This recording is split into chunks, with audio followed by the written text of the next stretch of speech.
ওমানে প্রবাসী বাংলাদেশিদের অংশগ্রহণে স্বেচ্ছায় রক্তদান কর্মসূচি অনুষ্ঠিত হয়েছে।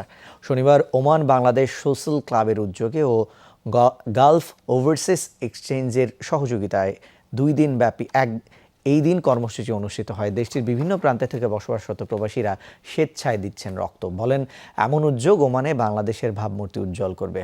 ওমান থেকে সহকর্মী মোহাম্মদ রফিকুল্লাহর প্রতিবেদনে বিস্তারিত।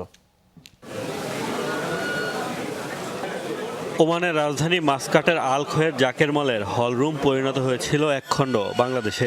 স্বেচ্ছায় রক্তদান কর্মসূচিতে অংশ নিতে দেশটির বিভিন্ন প্রান্তে বসবাসরত কয়েকশো বাংলাদেশি এদিন একসাথে জড়ো হয়েছিলেন।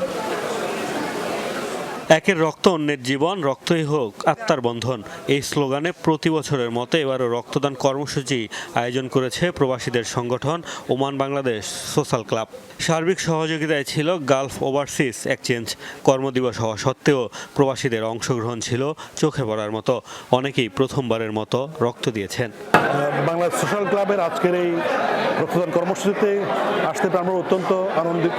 এই দেওয়া রক্ত থেকে যদি একটা বিন্দু কোনো প্রয়োজনীয় কোনো জরুরি মানুষের কাছে যদি পড়ে যায়, তাহলে আমি জিন্দগিতে আর কি করলাম, এর চেয়ে বড় কি আর হয়।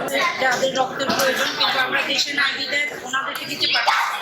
এখন সোশ্যাল ক্লাবের দিক থেকে এখানে দিতে পেরে যদি আমাদের এই রক্তটা কারো উপকারে আসে, নিজেকে অনেক ধন্য মনে করবো।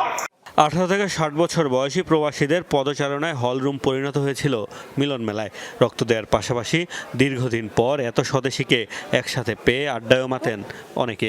এমন সামাজিক কর্মকাণ্ড দেশের ভাবমূর্তি উজ্জ্বল করবে বলে মত অংশগ্রহণকারীদের। প্রতিবারে যতবার আয়োজন করা হয় প্রতিবারে চেষ্টা করব রক্ত দেওয়ার জন্য। এখানকার ওমানিরাও অনেক খুশি, ওমান মিনিস্ট্রি যারা আছে তারাও অনেক খুশি, এবং ইনশাল্লাহ আশা করছি ভবিষ্যতে আরও এই ধরনের আরও অনেক কার্যক্রম থাকবে। সারা ওমানের মধ্যে যেগুলো পরিচিত লোক সবাই এখানে একসাথে দেখে মনে হচ্ছে একটা একটু ব্যাপার হবে। সোশ্যাল ক্লাবের সভাপতি সিরাজুল হকের সভাপতিত্বে কর্মসূচি পরিচালনা করেন সাধারণ সম্পাদক এমএন আমিন। উদ্বোধন করেন দেশটিতে নিযুক্ত বাংলাদেশের রাষ্ট্রদূত নাজমুল ইসলাম। মোস্তফা মাহমুদ, যমুনা নিউজ।